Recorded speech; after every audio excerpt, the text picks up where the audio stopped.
Can I go ahead and fly? Still one more thing. We've talked about that there are different kind of control modes. There are different ways that you can fly, or different ways that your input can affect the vehicle. One of the most basic ways is manual, which means every piece of information I put in is going directly, more or less, to the motors. It means that it's not going to try and hold the position, it's not going to try and hold an altitude, it'll drift, it'll bounce around. So that's kind of the lowest level of control. But the attitude loop is always running. Correct. So the vehicle, you don't have to worry about keeping the vehicle level. Correct. That part will always work. Yes.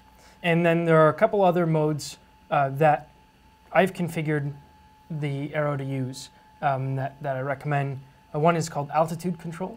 So what that does is it takes you having to worry about the throttle out of the equation. It holds a fixed altitude.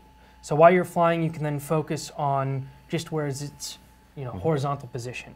Note that it still will drift with the wind. It's not trying to hold a specific position. So on a windy day, you got to be careful, or else it will get away from you. The next one is position control. And what now we're doing is we're adding just one more kind of control loop that the autopilot's taking care of. It's going to try and hold the position. So now my commands are really just moving around this fixed point that it's going to hold. So on a windy day, should stay fixed. The last mode that's going to be of interest is something called off-board control.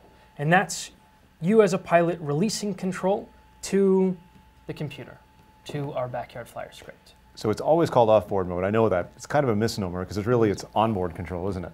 That's, well, I mean, it's off-board of the main autopilot board. It's a secondary computer. Off-board this, on-board there. Yeah, correct. Very good. Yeah. And so one thing that we can do is we've got some of these switches are set up to change between those modes. So we can look on the ground station to make sure that as I flip the switches, it's correctly cycling between the desired modes and rejecting the modes that it can't go into yet.